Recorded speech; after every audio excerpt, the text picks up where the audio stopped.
እኔ መምህር ዘላለምን ከወላጅ አባቴ በላይ አብልጬ ነው ማለት የመምህር ዘላለም ሞት የሰሙት እንዴት ነበር? ፈታኝ ነው። የዛሬ 18 ዓመት ነው ሄድኩት። በአብይ ጾም በዚህ ወቅት ነው እሱ ነው የተቀበለኝ። ከ18 ዓመት በኋላ በአብይ ጾም እሱን አስከሬን ደግሞ ይዤ መጣሁ። በበዓላት በሶስት መንበር ተቀድሶ 40 ደቂቃ 50 ደቂቃ ይፈጃል። በሶስት በኩል ሰው እየቆረበ ቅዱስ ቁርባን የሚቀበለው ህዝብ ማለት ነው። ያ የአገልግሎቱ ፍሬ ነው። ተደብቆ ኖሮ ተደብቆ በጎ ስራ ሰርቶ ተደብቆ የሄደ ሰው ነው። ዘላለም ያንተ መምህር ዘላለም ወንድሙ ሲሉኝ ከመደንገጥ ልክ መብረቅ በሚጮሳት የሚፈጥረው ድንጋጤ ያለ እንደሱ አይነት ድንጋጤ ተሰምቶኝ መምህር ዘላለም ወንድሙ ማን ነው የሚለውን ነገር አስቦ ለመድረስ ጊዜ ወስዶብኛል። ህሊናዬ ስላላመነ ማለት ነው። እሱ ግን ህመሙን ችግሩን ለአንድ ሰው ሳያካፍል በውስጡ እንደያዘ ከእግዚአብሔር ጋር እንደተነጋገረ ሄደ። ስልክ ደውሎ ትንሹ ደቂቃ የሚያወራኝ 1 ሰዓት ነው። መምህር እኮ ሄደ እኮ ሐኪም ቤት አሜሪካ አይደል? አሜሪካ ሄዶ ትልቅ ሆስፒታል ስለገባ ከእግዚአብሔር ከተወሰነው ውሳኔ ምን አላመለጠኝ። ሻንጣ ሳስተካክል የዛሬ 10 ዓመት ይለብስ የነበረውን የዛሬ 10 ዓመት ያደርግ የነበረውን ሹራብ ጂንስ ነው እኔ ሻንጣ ውስጥ ያገኘው። የቀሲስ ተስፋዬ መቆያና የመምህር ዘላለም እንደ መንታ ነው እኔ ሳያችሁ የኖርኩትና ሀገር የወጣው የኛ ወገን እግዚአብሔርን የሚያመልክበት ቦታ ያስፈልገዋል አያስፈልገው? ችግር ሲገጥም ልጆቻቸው ላይ ምናምን ስለት ይሳላሉ። የት ሆነው? እዚህ ሆነው ለዲሲዋ ማርያም ስለት ይሳላሉ።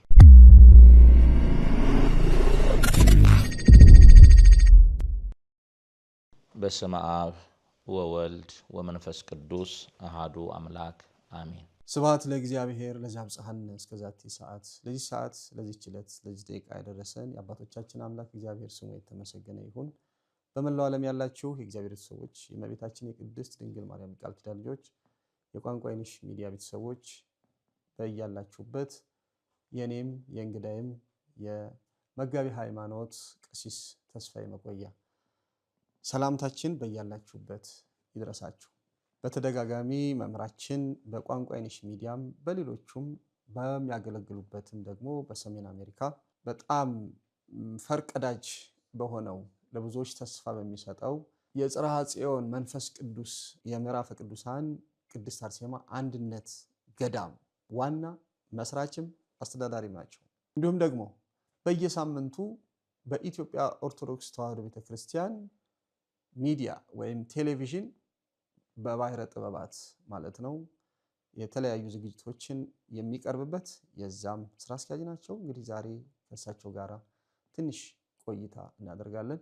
በድጋሜ አሁንም በተደጋጋሚ ስለመጡና ስለሚጎበኙን ቀሲስ መጋቢ ሃይማኖት እናመሰግናለን። እኔም ክብር ያድልልኝ በቋንቋ አይነሽ ሚዲያ ላይ እየቀረብኩኝ ያው መንፈሳዊ መልእክቶችን እንዳስተላልፍ እድሉን ስለምትሰጡኝ ስለሰጣችሁኝ በጣም አመሰግናለሁ። ወደ 2 አስርት ዓመት ሊሞላዎት ነው በሰሜን አሜሪካ ከትመው አገልግሎት ከጀመሩ በቋሚነት። ያ ማለት ሌላ ቦታ እያገለገሉ አይደለም ማለት አይደለም። አንዳንዴ በየ3 ወሩ አንዳንዴ በየወሩም እየመጡ በገጠሪቷ ቤተክርስቲያንም በጣም ብዙ አሻራዎች እያስቀመጡ ነው። በተወለዱበት በደቡብ በዚህ በአዲስ አበባም በተለያዩ ቦታዎችና አሁን ደግሞ ትንሽ ለየት ባለ ሁኔታ መተው ተገናኝተናል።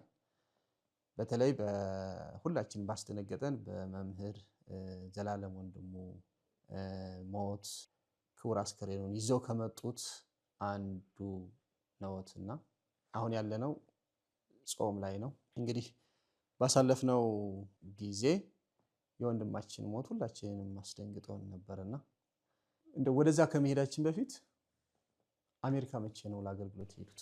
አሜሪካ ለአገልግሎት ሄድኩት የዛሬ 18 ዓመት በሚሊኒየም ማለት ነው በ2000 ዓመተ ምህረት በዚሁ በአብይ ጾም በዚሁ ወቅት ነው የሄድኩት።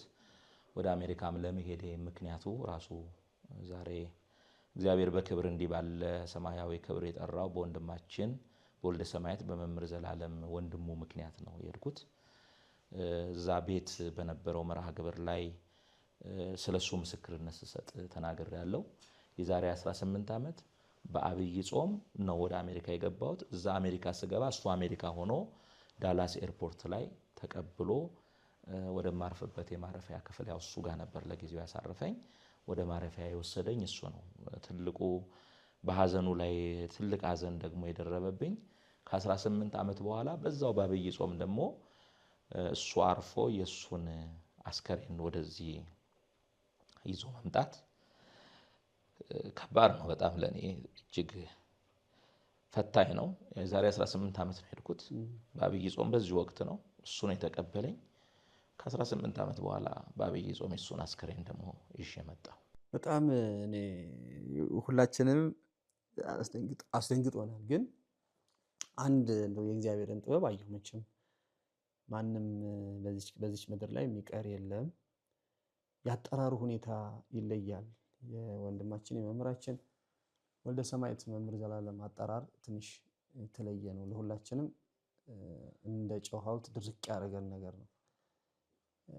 ግን ደግሞ ምን አየሁኝ በዚህ ሀዘንና በዚህ ሞት ውስጥ ቀሲስ እርስዎ የሚሄዱባት ቤተክርስቲያን መጀመሪያ መምህር ዘላለም የጋበዙት ቦታ እመቤታችን ዲሲ ማርያም ነች። እዛው ላይ በአገልግሎት እያለ ወይም ደግሞ እዛ ለረጅም ጊዜ ያገለገለበት ህዝብ መጀመሪያ እዛ እርሙን አውጥቶ እንደገና ደግሞ ወደዚህ እንዲመጣ ይሄ እግዚአብሔር ያደረገውን ጥበብ ሳስበው ከሞት ማንም የሚቀር ባይኖርም የበለጠ ደግሞ እንደው እዚሁ ባለበት እዚሁ ባገለገለበት እዚሁ በኖረበት በኢትዮጵያ ቢሆን ምን ያህል ይከብድ ነበር ለእናንተ። አሁንስ ሀዘኑ እንደ ሀዘን ሆኖ ምን ያህል ቀለለላችሁ ሀዘኑ። እዛው ነገሩን ሁሉ እዛው ተጋፍጣችሁ እንደገና ወደዚህ ደግሞ ወደ እናት ሀገሩ ይዛችሁ ስትመጡ በጣም የሚገርም ነገር ነው። ያው ሀዘኑ አስደንጋጭ ቢሆንም የሁላችንንም ልብ የሰበር ሀዘን ቢሆንም አሁን ሉሊ አንተ ያነሳኸውን ሐሳብ እዛም ለቅሶው ላይ ተቀምጠን ከካህናቱም ከተለያዩ ሰዎችም ማታ የሚገርመው ደግሞ በጣም የሚወዱት እናቶች አሉ። ወይዘሮ ማዕዛ የሚባሉ እዛ ዲሲ ማርያም እንደገና አሁንም አስከሬኑን ይዘን ስንመጣ ከኛ ጋር ደግሞ አብረው የመጡ ለረጅም ዓመት ከ20 ዓመት ባልተናነሰ ሁኔታ ኢየሩሳሌም መምህርን ይዘውት የሚሄዱ ከሳቸው ጋር ነው ኢየሩሳሌም የሚሄደውና ወይዘሮ ማርታ ደግሞ የሚባሉ እናት ለቀብር አብረን ነው አስከሬኑን ይዘን የመጣ ነው። ከሁለቱም እናቶች ጋራ አንደኛው ወይዘሮ ማርታ እዚህ ነው ያሉት። ማታ ምሽት ላይ ያወራን ነበር ይሄን ነገር ዛሬ ማታ ይሄን ነገር አንስተን ከሳቸው ጋር ያወራን ነበር። የማዛም ደግሞ ከዛ ከአሜሪካ ደውለው ማታ በዚሁ ጉዳይ ላይ ያወራን ነበርና ከመምህር ጋር ካለን ፍቅር ካለን ቀረቤታ ለቤተክርስቲያን ከለፋው ልፋት ዲሲ ማርያም ላይ ከነበረው አገልግሎት አንፃር ሀዘኑ ያረፈው አገር ቤት ቢሆን ኖሮ እንዴት ነበር ሀዘኑን የምንወጣው? ሁለት ሞት እና እዛ መሆኑ ደግሞ እግዚአብሔር የሱንም አገልግሎት ለህዝቡም ያለውን ፍቅር ህዝቡም ለሱ ያለውን ፍቅር እግዚአብሔር ስለሚያውቅ ራሷ እመቤታችን ናት ወደ ያመጣችው። እንግዲህ እንደምታውቀው በመጣ በሰባተኛ ቀን አካባቢ ነው ያረፈው። ደብረ ሰላም ላይ ትልቅ ዋጋ ከፍሏል። በጣም አገልግሏል። እና እሱ ሄዶ በሁለተኛው ዓመት ነው የሄድኩት። ሲሄድ ቤት ውስጥ ይመጣው የነበረ ህዝብና እኛ እዛ ከሄድን በኋላ የሚመጣው ህዝብ ልዩነቱ በጣም ሰፊ ነው። እና ዛሬ ቤተክርስቲያኑ በሰንበት በበዓላት መቆሚያ መቀመጫ የለውም። ባለፈውም የደብሩ አስተዳዳሪ ሲያነቡ ሰምተሃል። በአዘቦቱ ቀን ከ30 እስከ 40 ደቂቃ ይፈጃል ትልልቁ ሰው ብቻ የሚቆርበው ቁርባን ለሚቀርበው። በበዓላት በ3 መንበር ተቀድሶ 40 ደቂቃ 50 ደቂቃ ይፈጃል በ3 በኩል ሰው እየቆረበ ቅዱስ ቁርባን የሚቀበለው ህዝብ ማለት ነው። ያ የአገልግሎቱ ፍሬ ነው። ብዙ ወዳጆች አሉ። ሰንበት ትምህርት ቤት ጊዜ ሰጥቶ ኮርስ የሰጠበት ቦታ ነውና በቃ ራሷ እመቤታችን ና ከቤት የተሸኝተ ሄድ ብላው እዚህም ብዙ ወዳጆች አሉና ወዳጆችህም አልቅሰው እርማቸውን እንዲወጡ በሚል ይሄንን ራሱ እግዚአብሔር ያቀናበረው ድንግል ማርያም ያዘጋጀችው ዝግጅት ነው ብለን ነው የምናምነው። ከዚህ ጋራ ይሄ በመሆኑ ደግሞ እጅግ ደስተኞች ነን። ያው በማለፉ ብናዝንም ይሄንን ነገር ደግሞ እግዚአብሔር በማሳካቱ እኛን የዚህ በረከት ተካፋዮች ማድረጉ ሀዘናችንን በአግባቡ ዛው እንድንወጣ እሱን ደግሞ ከፍ ባለ ክብር ወደዚህ ሀገር እንዲሸኝ ለማድረግ እድሉን እግዚአብሔር ስለሰጠን እግዚአብሔርን በጣም አመስግነናል። በዚህ አጋጣሚ በመምህር ሽኝት ላይ ከካናዳ የመጡ ካህናት ምዕመናን አሉ። ከመላው የአሜሪካ ስቴት ሽኝቱ ላይ ለመገኘት ስራቸውን ትተው የመጡ ሊቃውንት ካህናት ምዕመናን አሉና እጅግ እግዚአብሔር በጎ ስራ አድርጓል። በዚሁ አጋጣሚ ሉሌ መናገር የምፈልገው እግዚአብሔር ያንን ባያደርግ እዚህም የነበረው ሽኝትና አቀባበር በዚህ መልኩ ውበት አይኖረውም ነበር። ለምን አረፈ ቢባል ሰው ይሰማል። ነገውኑ በማግስቱ ደግሞ ወይ እዚህ ቦታ ይቀበር ይላል። ያው ሴሬሞኒዎች ሊኖሩ ዝግጅቶች ሊኖሩ ይችላሉ። በዚህ ልክ ግን ነገሮች ገነውና ከብረው አይወጡም ነበር ዲሲ በመሄዱ ነው። ለምን እዛም ሄዶ ደግሞ ቅዳሜ ሲነጋጋ ማረፉ ጥሩ ነበር ለኛ። ለምንድን ነው ቅዳሜና እሑድ ምንም አይነት ስራ አስከሬኑን ወደዚህ ለማምጣት ከየቢሮ ሄደ የምታስፈቅዳቸውን ነገሮች የፔፐር ነገር የወረቀት ነገር ለመጨረስ አትችልም። ስለዚህ ጊዜ ያገኘን ማለት ነው። ማሰቢያ ጊዜ እያዘንም እንዴት ባለ ክብር እንሸኘው የሚለውን እዛ ለዝግጅት እግዚአብሔር ጊዜ ሰጠን። እኔ እንደሰማው ለነመምህር ጳውሎስ ለነመምህር ሰሎሞን ነበር የደወልኩት። በቃ ወንድማችን አልፏል፣ ቤተሰብ አልሰማም። አሁን ቤተሰብ የሚሰማበትን ነገር ሚዲያ ላይ ሳይወጣ ቶሎ ፍጠሩ የሚል በየፊናችን ተከፋፍለን ነበረ። ሽኝቱን በተመለከተ እዛም እዚህም አቀባበሉን በተመለከተ ለነመምህር አይዲያ ሰጥቻቸው ነበር። ለነመምህር ጳውሎስ ኤርፖርት ላይ ትልቅ አቀባበል እንዲደረግ ፈቃድ እንዲጠይቁ፣ ከዛ ቦሌ መድኃኔዓለም ልዩ ዝግጅት በቃ ሰንበት ተማሪውን አድባራቱን አስተባብረው ቦሌ ላይ ልዩ ዝግጅት እንዲደረግ፣ ከቦሌ ደግሞ ወደ ስላሴ የሚል ነበር የኔ ሐሳብ። እግዚአብሔር መንፈስ ቅዱስ ደግሞ በኮሚቴዎችም አድሮ በቤተ ክህነቱም ሰዎች አድሮ በመንግስት አካላትም ላይ አድሮ በዛ መልኩ ወንድማችን እንዲሸኝ እግዚአብሔር እድል ሰጥቶናልና ለኛም እዚህም ላሉት አቀባበሉ ላሳመሩለት ከዛም ለሸኙት ሁሉ በረከት ነው። እሱ የኖረው የጽድቅ ሕይወት ስለነበረ በዚህ መልኩ እንድንባረክ እግዚአብሔር አድርጓልና ማዘኑ ቢያሳዝነንም በዚህ መልኩ ደግሞ መሸኘቱ ትልቅ ትምህርት ተምረን ያለፍንበት ሕይወት ነው። እኔ ይሄንን አሰብኩት ብቻዬን ያሰብኩትና በተለይ የዋለ ያደረ እኔም የሰማሁት ቅዳሜ ነው። ቅዳሜ ማታ ነው ለአገልግሎት እየሄድኩ ሌሊት የላይቭ ስርጭት አገልግሎት ነበር። ድርቅ ነው ያልኩት እና እሁድ ከዛ ሰኞ ማክሰኞ እንዲሁ የማሰብ ጊዜ አለ አይደል? መቼም ወዲያው ምንም ማአት ነገር ሀዘን ነገር ከባድ ልብ የሚሰብር ነገር ሲደርስ ተሰብሮ መቆየት ነው። ግን ቀስ እያሉ ደግሞ ወደ መፍትሄው የመጣውን ምንም የምናደርገው እንኳን በወንድም በሌላ ሰው በራሳችን ላይ ይመጣል ይሄ ነገር ተራው ነው እና ሳስበው አቤት የእግዚአብሔር ስራ ነው ያልኩት። መቼም ይሁን መቼም ማንም እኛ ቁጥሩን የሚያውቀው እግዚአብሔር ነው። እዚህ ምድር ላይ መምህር አድነው የሰው ዕድሜ የተቆጠረ ነው። በዛ ሀዘን ውስጥ ያስተላለፈው መልእክት እኔ እንጃ በጣም በቃ የሚገርም ነበርና የሰው ዕድሜው የተቆጠረ ነው። ዘላለም ወንድሜም 49 ዓመቱ ነበር የተቆጠረለት ብሎ ተናግሯልና የተቆጠረልን ነገር አለ። ግን እንደዚህ አይነት የእረፍት በዓል እውነት በዚህ ዘመን እኛ የምናከብረው ቅዱሳኑን እግዚአብሔር በወሰደባቸው ጊዜ የጻድቃኑን የሰማዕታቱን እነ ቅዱስ ጊዮርጊስ አቡነ ተክለ ሃይማኖትን የሌሎችንም ቅዱሳን የእረፍት በዓል ነው የምንለው። ትክክል ነው። ሞቱ እኮ ብለን ነው ግን ከበሮ ነው የምንመታው፣ እልል ስንል ነው የምንለው። ግን ቀኑ ግን እረፍታቸው የሞቱበት በዚህ ዘመን ደግሞ እረፍት በዓል ብሎ ከአሜሪካ እስከ ካቴድራል ቅድስት ሥላሴ የነበረውን ነገር ሳስበው አንደኛ በህይወቱ ብቻ አይደለም መምህር ያስተማረው። ፌስቡክ ላይ ጽፌያለሁ። በህይወቱ ያስተማረው አውደ ምሕረት ላይ እየሄደ ለክርስቲያኖች ብቻ ነበር። እውነት ነው። በሞቱ በእረፍቱ ግን ሁሉንም ከሰሜን አሜሪካ ጀምሮ ኤርፖርቱ ከዛ ወደ ቦሌ ሲሄድ በእግር ነው። አስከሬኑ በመኪና ሆኖ ህዝቡ እያለቀሰ እየዘመረም እያዘነም እየዘመረም በእግር ነው። ከቦሌ ወደ መስቀል አደባባይ በእግር ነው። መኪኖች አሉ፣ የትራፊክ ፍሰት አለ፣ ሰው ይጠይቃል። ያ ጭራሽ መስቀል አደባባይ ላይ ያ ሁሉ ህዝብ ስራ ዘግቶ ስራ ቆሞ ፖሊሶቹ የጸጥታው ይሄ ምን ማለት ነው? አሁን እዛ ላይ የሚያየው ምንድን ነው? ኦርቶዶክስ ብቻ አይደለም፣ ከኦርቶዶክስ ውጪ ሞቱም ሰበከ። በመላው ዓለም እኮ ነው። አሁን አንተ በገለጽካቸው ኤሪያዎች ብቻ ሳይሆኑ የሱ እረፍት ለሚያምነውም ለማያምነውም በመላው ዓለም የተገለጠ ነው። ግን ይሄ ለምን ሆነ የሚለውን ደግሞ እንደው አብሮ ማየት ያስፈልጋል። ይሄ ለምን ሆነ? ለምሳሌ ሉሌ አንተ እንግዲህ ቀላል እድሜ አይደለም። አንተም ከመምህር ጋር ያገለገልክበት እድሜ ምን ያህል ይሆናል? ቴዎሎጂ ከነበርክበት ቁጥር 1 ያወጣው መቼ ነበር? ቁጥር 1 ቴዎሎጂ 94 ሳልገባ 92 መመኪያ ዩኒቨርሲቲ የሆነች። ስለዚህ 25 ዓመት አንተ ከመምህር ጋር በአገልግሎት ኖረሃል። 25 ዓመት። በ25 ዓመት ጉዞ ውስጥ የመምህርን ህይወት ታውቀዋል። መምህር ዘላለም አንደኛ ከንቱ ውዳሴ የሚፈልግ ሰው አይደለም፣ ታይታ የሚፈልግ ሰው አይደለም። አገልግሎ በአገልግሎቱ ልክ አውደ ምሕረት ላይ ሲወደስ ውዳሴ የሚፈልግ ሰው አይደለም።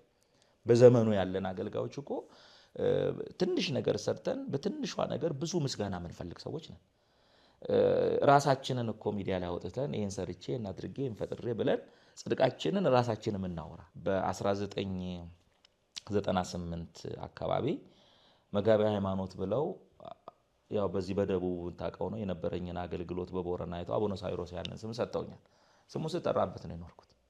አሁን አሜሪካ ደግሞ እጄ እግዚአብሔር ረድቶኝ እነዛ ነገሮች ከተሰሩ በኋላ አቡነ ፋኑኤል ያኛው አትላንቲክን አሻግሮሃል፣ አሁን ደግሞ ብዙ ፍሬ አፈርተሃልና መላከመዊ ብለው ስም ሰጥቶኝ እየተጠራሁበት ነው። መምህር እኮ ብዙ አባቶች የማድረግ ስም ሰጥተውታል። ግን አውጥቶት አያውቅም። ያንን ስም ተጠርቶበት አያውቅም። አውጥቶትም ተቀብሎትም ተጠርቶበትም አያውቅም። በዚህ ምድር ላይ ክብር ሽልማት ላደረገው ነገር ይሄን አደረክ ተብሎ እንዲመሰገን አይፈልግም። እንደው ሰዎች ላመሰግኑ ሲሉ እንኳን የሚደበቅ ሰው ነው እና የሰራቸው ስራዎችን አሁን ለምሳሌ መምህር የሰራቸው ስራዎች አሉ። ምናልባት መናነሳበት ወቅት ሊኖር ይችላል። የሰራቸውን ስራዎች አንድም ቀን ይሄን ስራ ሰርቻለሁ ይውልኝ ብሎ አደባባይ ላይ አውጥቶ አሳይቶ አያውቅም። ተደብቆ ነው የሰራው። ተደብቆ ብቻ አይደለም የሰራው፣ ተደብቆ ነው የኖረው። እስቲ መምህርን ከአውደ ምሕረት ውጪ እዚህ ቦታ አይቸው አውቃለሁ ብሎ የሚል ሰው ካለ ምናልባት ወይ መኪና ስለሚነዳ ወይ ነዳጅ ሲቀዳ ወይም መኪና ሰርቪስ ያስደርግ ሰው አይቶት ሊያውቅ ይችላል። እኔ በህይወቴ 23 ዓመታችን ነው እኔና መምህር በአገልግሎት ከተገናኘን። አንድ ቀን እባክህን እኔና አድነው ለምነው ነው እስቲ አንድ ቀን ቁጭ ብለህ ከኛ ጋር ምሳ እንኳን አብረን ብላ እስቲ እናውራ እንጫወት ምሳ። አንድ ቀን ሜክሲኮ አንድ ቦታ ስሙ ረስቼዋለሁ፣ ሰው ማይገባበት ጭር ያለ ቦታ ጓሮ ሄደን በህይወት ዘመኔ ሆቴል ውስጥ ከሱ ጋር አንድ ቀን እንጀራ ምሳ አብሬ በልቼ አውቃለሁ። ከዛ ውጪ እንኳን አብረ ማዕድ ለመካፈል አገልግሎት ስትወጣ ካልሆነ በስተቀር የትም ቦታ ማይገኝ ተደብቆ ኖሮ ተደብቆ የሞተ ሰው። ዲሲ ላይ ያ ሁሉ ሺህ ህዝብ ወዳጅ እያለው ሆስፒታል ሲገባ የሚያውቀው አንድ ሰው ነው። ሊያርፍ አንድ ቀን ሲቀረው አንድ ካህን ነው የሚያውቀው። ጤነኛ ነኝ ሄዱ ብሎ ማንም በሌለበት ነርሱ ኢትዮጵያዊ ነበረ። እሱ ባለበት አንድ ሰው ነርሱ ባለበት ነው ያረፈው። ሰው አጠገቡ ሰው አልነበረም። ተደብቆ ኖሮ ተደብቆ በጎ ስራ ሰርቶ ተደብቆ የሄደ ሰው ነው። ስለዚህ እግዚአብሔር የዚህን ዓለም ከንቱ ውዳሴ፣ የዚህን ዓለም ሙገሳ፣ የዚህን ዓለም ክብር ንቀ ተደብቀህ ኖረሃል። ስለዚህ እኔ ደግሞ ክብርህን በእረፍት ቀን ገልጠዋለሁ ብሎ ያከበረው አምላክ ተደብቆ ሲያገለግለው ራሱን ሰውሮ ሲያገለግለው የነበረው አምላክ ክብሩን በአደባባይ እንደገለጠለት ለታይታ ለከንቱ ውዳሴ ምን ሮጠውን አገልጋዮችን ደግሞ በዚህ መልኩ አክብራችሁኝ ብታገለግሉ እኔ በዚህ መልኩ አከብራችኋለሁ። ክብርን ከሰው አትፈልጉ፣ ክብርን ከራሳችሁ አትፈልጉ። አክባሪው እኔ ነኝ። እንኳን በህይወት ቆማችሁ ሞታችሁም ላከብር የምችለው እኔ ነኝ ብሎ በመምህር ህይወት ቅድም አንተ እንዳልከው በረፍቱም እግዚአብሔር እንዳስተማረን ነው መረዳውና ይሄ ሁሉ የተደረገው ነገር እሱ በህይወተ ስጋ ያለ ክብር ሳይፈልግ ለአገልግሎትና ለአገልግሎት ብቻ ኖሮ ያለፈ ሰው ስለሆነ እግዚአብሔር ክብሩን ይሄ ደግሞ የቅዱሳን ህይወት ነው አይደለም? በጣም አይደለም? ሁሉም በቤተክርስቲያኑ የምናከብራቸው ቅዱሳን እኮ በህይወተ ስጋ ያሉ አልከበሩ አይደለም? በህይወተ ስጋ ሳሉ በጎ ሰሩ፣ መልካም ሰሩ። ክብራቸው የተገለጠው ግን መቼ ነው? ካለፉ በኋላ። ስለዚህ እንደ አንዱ ጻድቅ እንደ አንዱ ቅዱስ እግዚአብሔር የሱን ህይወት ክብሩን ገልጦለታል። እኔ የሚሰማኝ ምንድነው ምናልባት ባለንበት ዘመን አሁን የግብጽ ቤተክርስቲያን ስንክሳር ትጽፋለች አይደለም? ቅዱሳኑ አሁንም ትጽፍላቸዋለች በየዘመኑ ያልፉት። የኢትዮጵያ ቤተክርስቲያን ትጻፍ እኔ ማቀው በዚህ መረጃው የለኝም፣ ግን ስንክሳር ከሚጻፍላቸው ሰዎች አንዱ ነው መምህር ዘላለም። ምናልባት ነገ ታሪኩን የሚዘክሩለት የሚጽፉለት ሰዎች ብዙ ያልወጡ ነገሮች አሉ። አሁን የህይወት ታሪኩ ሲነበብ ከዲላ አንድ ሰው ደውሎ ዲላ እኮ እንዲህ አይነት ነገር ሰርቷል፣ ግን የህይወት ታሪኩ ላይ አልተነበበለትም። የሆነ ገዳም ላይ እንዲህ አይነት ያልተነገሩለት ብዙ ስራዎች አሉና መቼም እግዚአብሔር አዋቂ ነው። ለምን ወሰድከው አንልም፣ የወሰደበት ያው ስለማይናገር አብዛኛው እኮ ይሄም እንግዲህ ሾልኮ የወጣ ነው እንጂ ቀሲስ እንዳሉት ሾልኮ የወጣ እንደው ድንገት ቤተሰብ ያየው ጓደኛ ያየው ነው እንጂ ያው እንደዛ ነው። ሁሉ ያው ለምረት ስንገናኝ የኔን ችግር ነው የሚጠይቀኝ። አንድ ቀን እኔ እንደውም ያለቀስኩት አንድ ቀን እንኳን ሳልሰማ አንተን መምህር የኔን ብቻ እንደሰማህ የኔን በሽታ ብቻ እንደሰማህ የኔን ህመም ብቻ እንደሰማህ ያንተን አንድ ቀን እንኳን ሳልሰማ ሞትህን ሰማሁ ብዬ ነው ያለቀስኩት። ልክ ነው። አድማጭ ነው እንጂ እሱ ተናጋሪ አይደለም። አዎ ለሰው ችግር ደራሽ ነው። አሁን እኛ ሰዎች ችግራቸውን ቢነግሩን ወይ በምክር ወይ በቃል አጽናንተን ነው አይደል? እሱ የመፍትሄ ሰው ነው። የቸገረውን ሰው መክሮ አስተምሮ ካጽናና በኋላ ችግሩን ደግሞ በመፍትሄ ይፈታል። እና አስታውሳለሁ አንተም እንግዲህ መቼም እግዚአብሔር ደግ አምላክ ነው። አንተም በዛ ሁሉ ፈተና በህመም ውስጥ በምትፈተንበት ዘመን ሄደ ታክመ መተ ድነህ አገልግሎት የጀመርክበት ዘመን ላይ እኔ ተወልጄ ያደኩበት ደብር ከ20 ዓመት በፊት አስታውሳለሁ። ቅዱስ ሚካኤል ዓመታዊ በዓሉና ጽርሐ ጽዮን የመንፈስ ቅዱስ በዓል አንድ ቀን ሆኖ ትልቅ ጉባኤ አዘጋጅቼ አንተን መምህር ዘላለምን አድነውም ነበር መሰለኝ። አድነው አለ። እና ብቻ ሌሎችም አሉ አሁን ከኛ ጋር ያልሆኑ አሉ። ያኔ በወቅቱ እነሱ በነበሩበት ትልቅ ጉባኤ አዘጋጅቼ ይዤ ሄጄ አንተ ድነህ መታ አገልግሎት ላይ ስትቆም የተደሰተውን ደስታ ስላንተ እግዚአብሔርን ያመሰገነው ማመስገን ቀጥሎ ደግሞ የአፍሮዲጡን ታሪክ አንስቶ ከ30 ደቂቃ በላይ የእግዚአብሔርን ድንቅ ስራ በአንተ አንስቶም ሲያመሰግን አስታውሳለሁና ለሰዎች እንደዚህ አይነት ልብ አለው። እሱ ግን ህመሙን ችግሩን ለአንድ ሰው ሳያካፍል በውስጡ እንደያዘ ከእግዚአብሔር ጋር እንደተነጋገረ ሄደ። ቅድም እንደውም ሳልጠቁም ያለፍኩት የማዕረግ ስሙን ሲጠራበት መስቀል አደባባይ ነው የሰማሁት። በኩረ ሰባኪያን ስም ነበረው። ያን ግን አንድም ቀን ይሄ ነበረ ለካ የተሰጠው ስም ነው። ከዚህ በፊት የተሰጠው ስም ነው። በኩረ ሰባኪያን የሚል ስም ተሰጥቶታል። እሱ ግን አይጠራበት። እኔ ካለፈ በኋላ እንደው እንበለው ብለው አይደለም። የሚገርም ነው በጣም። ቀሲስ እርስዎ ሲያለቅሱ አባቴ አባቴ አባቴ ትክክልም ነው። እንደው መጀመሪያ አልቀበልም ብዬ መኪና ዳር ይዤ ብዙ ቆይቻለሁ።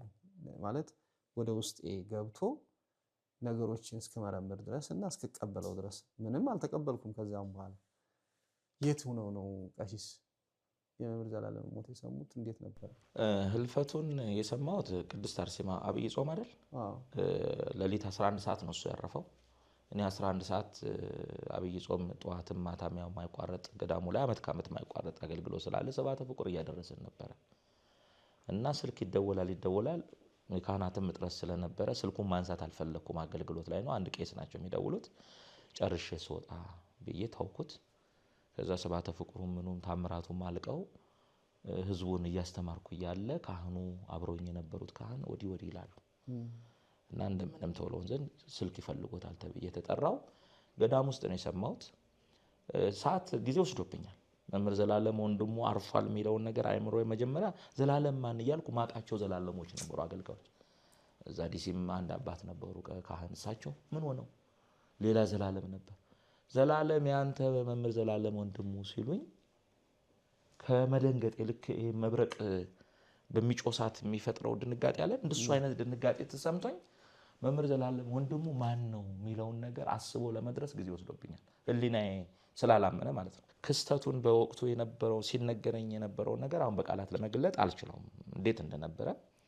አንደኛ ዘላለም ማን ነው የሚለው ነገር ሁሉ ጠፍቶብኝ ነበር ከመደንገጥ የተነሳ። በኋላ ነው ዘላለም ወንድሙ የሚባል አስተማሪ ብዬ እንደማላቀው እንደሩቅ ሰው በኋላ ነው። ከዛ በኋላ አንድ ሰዓት ተኩል መንገድ ነበረ ከገዳሙ እሱ ያረፈበት ቦታ ለመሄድ።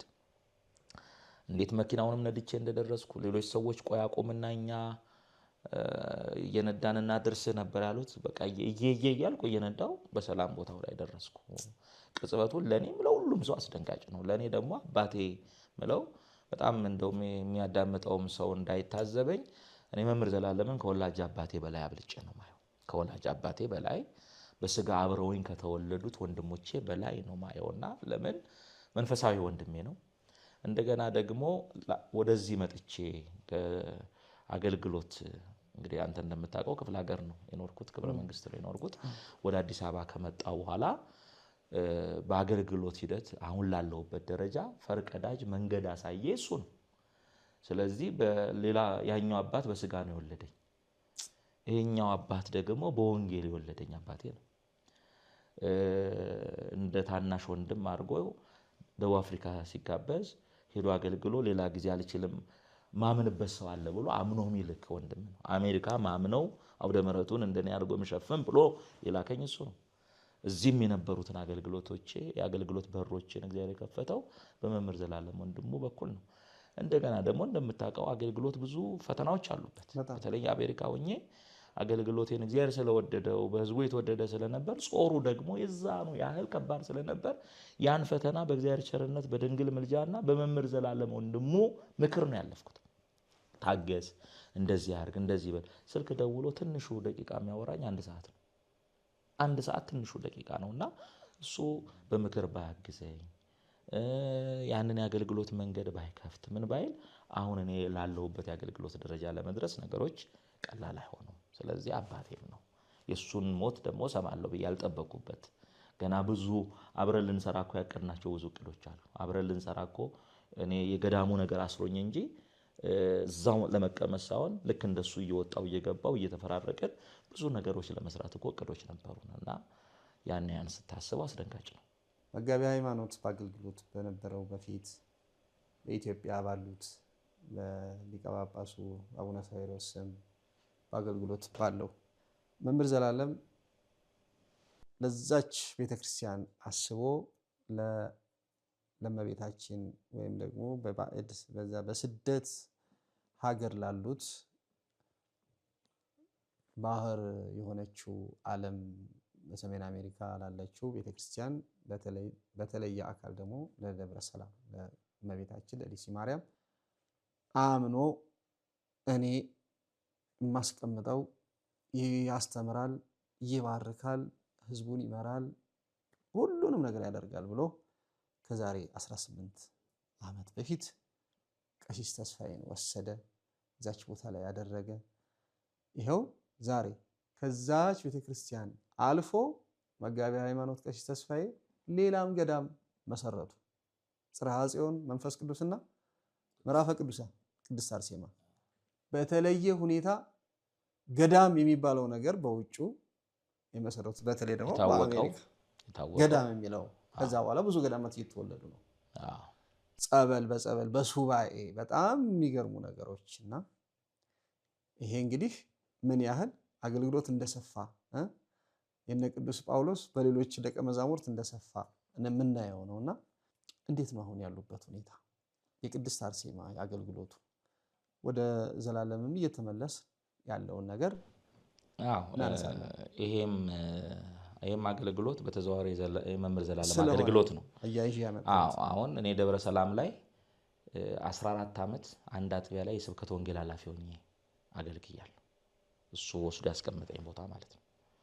14 ዓመት ሳገለግል አንዱ አገልግሎቴ የምክር አገልግሎት መስጠት ነው። አሜሪካን ሀገር ሄጄ ይሄው 18 ዓመቴ ነው። ከመንፈሳዊ አገልግሎት ውጪ ወጥቼ ሌላ ስራ ሰርቼ ሌላ ነገር ውስጥ ገብቼ አላውቅም። እና እዛ ዲሲ እመቤታችን ሳገለግል 8 ሰዓት ቢሮ እቀመጣለሁ። የምክር አገልግሎት አለ። በትዳር በጤና በልጅ በምን በግል የሚመጡ ብዙ አይነት ችግር ያለባቸው ሰዎች አሉና ጠቅሰህ መክረህ አጽናንተ ብቻ የምትሸኛቸው አይደሉም። አንዳንዶቹ እረፍት የሚያስፈልጋቸው፣ ሱባኤ የሚያስፈልጋቸው፣ ጾም ጸሎት የሚያስፈልጋቸው፣ ጸበል የሚያስፈልጋቸው አሉ። የሚችሉትን አገር ቤት ሄዱ ብለን እዚህ ካሉ አባቶች ጋር ወይ ከመምህር ጋር ተደዋውለን አንድ ገዳም ሄደው ጸበል ተጸብለው ሱባኤ ገብተው ምክር አግኝተው ያ ከነበረባቸው ጭንቀትና ስቃይ ውስጥ ወጥተው ድነው እዛ ሄደው እንደገና በአዲስ ኑሯቸውን ጀምረው መተው ቤተክርስቲያንን ሲረዱ ሲያገለግሉ ስታይ ትልቅ ደስታ ይሰማል። እንዲህ አይነቶቹ የሚገኙ ጥቂቶች ናቸው። ለምን? አብዛኛው ወረቀት የሌለው ነው። ወረቀት ቢኖረው ደግሞ ልጆች ምን አሉ እነዛን ትቶ ደግሞ 1 ወር 2 ወር ትቶ ወደዚህ ሀገር መምጣት እዛ ደግሞ የሚጎሉ ብዙ ነገሮች አሉ። ከዛ ጫና የተነሳ ወደዚህ መምጣት የማይችሉ ብዙዎች ስለሆኑ ነው። ያንን እግዚአብሔር የቅርብ አምላክ ነው፣ የሩቅ አምላክ አይደለም። ኢትዮጵያ ላይ የሚፈውሰው ኢትዮጵያ ገዳማት ላይ የሚሰራው አምላክ እዚህም አምነን ብንሰራ ይሰራል የሚል እምነት ተይዞ ነው። ከዚሁ ከመምህር ዘላለም ከደብረ ሰላም አገልግሎት ጋር በተያያዘ ነው ያ እቅድና ሐሳብ የመጣው ማለት ነው። ምናልባት የቅድስት አርሴማ ነው የሚታወቀው። ደብረ ሰላምም ቢሆን እኛ በሄርንበት ጊዜ 2-3 ቦታ ነው ያ ተገዝቶ 3 ቦታ ተገዝቶ ነው አንድ ግቢ የተደረገውና ተገዝቶ ቦታው ዕዳ ነበረበት፣ ተከፍሎ ያላለቀ ዕዳ። ያንን አስተባብሮ ዕዳውን ከፍሎ ከዕዳ ቦታውን ነፃ ማውጣት፣ ቀጥሎ ደግሞ ቀጣይ ለሚሰራው ቤተክርስቲያን በርካታ ገንዘብ ማስተባበር፣ ያንን ስራዎች ሁሉ በዛ ቦታ ላይ ያው ሰርተናል። መምህር ሕዝቅያስ ሕዝቅያስ ማሞ በራሱ መንገድ ነው አሜሪካ የገባው። ነገር ግን እጅግ ከፍተኛ አገልግሎት አገልግለናል። አሁን ብዙ ሰው ደብረ ሰላም ላይ ያለውንና የቅድስት አርሴማን ገዳም ነው የሚያስበው እንጂ እንደዛ አይደለም። ከ13 ከ14 አብያተ ክርስቲያናት በላይ በኪራይ ቤት የነበሩ የራሳቸውን እንዲገዙ እንደዚህ ሶሻል ሚዲያ የለም። እዛው አጥቢያው ላይ እየሄድን ማለት ነው። እዛው አጥቢያው ላይ እየሄድን የራሳቸው ቤተክርስቲያን የሌላቸው በኪራይ ቤት የሚኖሩትን የራሳቸውን እንዲገዙ፣ የገዙት ደግሞ እዳውን ከፍለው እንዲጨርሱ። እንደዚህ አሁን ሶሻል ሚዲያ ኖሮ በቀጥታ ስርጭት ልመና ባልነበረበት ዘመን በየክብረ በዓሉ እዛው አጥቢያው ላይ እየሄድን የራት ፕሮግራም እየተዘጋጀ ህዝብ እየተጠራ ከ14 በላይ አብያተ ክርስቲያናት ልንቆጥራቸው ምንችላቸውን ያልገዙት እንዲገዙ፣ የገዙት ደግሞ ታቦት ይዘው እንዳይንከራተቱ ማለት ነው። የገዙት ደግሞ ከዕዳ ነፃ እንዲወጡ በተለይ ከመምህር ሕዝቅያስ ጋራ ከፍተኛ ስራ ሰርተናል። ከ14 በላይ አብያተ ክርስቲያናት ራሳቸውን እንዲችሉ አድርገናል። ይሄ ሁሉ የማን ከበስተጀርባው ማን አለ? መምህር ዘላለም የሱ ፍሬ ነው። አሁን ቅድስት አርሴማ ያው ራሱን በቻለ ሌላ ፕሮግራሞች ስላሉን ራሱን በቻለ ሌላ ጊዜ እንነጋገራለን። ከዕዳ ነፃ ወጥቷል። እንግዲህ 8ኛ ዓመቱ ነው። በ4 ዓመት አንዳንድ ፕሮፐርቲ እየገዛን 4 ቦታ የገዛ ነው በ4 ዓመት ውስጥ። ባለፉት 3 ዓመታት ደግሞ 4ቱንም ዕዳ ከዕዳ ነፃ ወጥተን ነፃ ወጥቷል። ያው እንደተባለው መንገድ፣ ፓርኪንግ ቤተክርስቲያኑ ካልተሰራ ሰርቪስ አትሰጡም የሚለው የመንግስት እገዳን ስላለ ትልልቅ ንግስ በዓላት አናረግም። የዕለት ተዕለት የሱባኤውን አገልግሎት ግን ሱባኤ ቤቶቹ ደረጃቸውን የጠበቁ ስለሆኑ እሱን እያደረግን አሁን ደርሰናል። ይሄም ምንም ፊት ለፊት ላይ ሆኜ ህዝብ በማስተባበር መሰራው ነው ቢሆንም በተዘዋዋሪ የማፈሬ ነው የመምህር ዘላለም መምህር እኔን አሜሪካ ባይወስደኝ ኖሮ ሄጄ ይሄንን ልሰራ አልችልም ነበር። ስለዚህ የሱ ፍሬ ነው። እሱን ልዩ የሚያደርገው ምንድነው? አሁን አንዳንድ አገልጋዮች አንድ ቦታ ሄደው አገልግለው ደክመው ወንጌል ሰብከው ወደ ሌላ ሲሄዱ እዛ ስለደከሙበት ህዝብ አያስቡ። ቅዱስ ጳውሎስ አገልግሎ ላገለገላቸው ህዝብ ቲቶን አይደለም ጢሞቴዎስን ሌሎቹን ተክቶ እንደሚሄድ የለፋበትን ዝሮ አድርጎ በትኖ አይሄድም። መምህር ዘላለም እዛ ቦታ ላይ ወነኛ ሰው ተክሎ ወደ ሌላው አገልግሎት ይሄዳል። ከዛ ምሳቤ ነው ነውና ይሄም የሱ ስራ ነው ለማለት ነው። አብያተ ክርስቲያናት በረፍቱ ምክንያት ትብብር ሲያደርጉ የቅድስት አርሴማ ገዳም ተናግረዋል። ሌላ ቦታም የቅድስት አርሴማም ኮሚቴዎች መምህራችን መምህር ተስፋዬ ይሄንን ስራ መጥቶ ቢሰራም በስተጀርባ ለዚህ ስራ ትልቁ ምክንያት መምህር ነው ብለው በጀት መድበው ልዩ ወጪዎች እንዲሸፈኑ አድርገዋል የገዳሙ ሰዎች። እኔ ወደዚህ ስመጣ አስከሬን ይዞ ስለሚሄድ ትኬቱን መቁረጥ ያለብን እኛንን ብለው ቆርጠው ልከዋል ገዳሙ። ለምን? የመምህር ፍሬ ነው ብለው ስለማመኑና ስራውን ዘርዝረን አንጨርስም።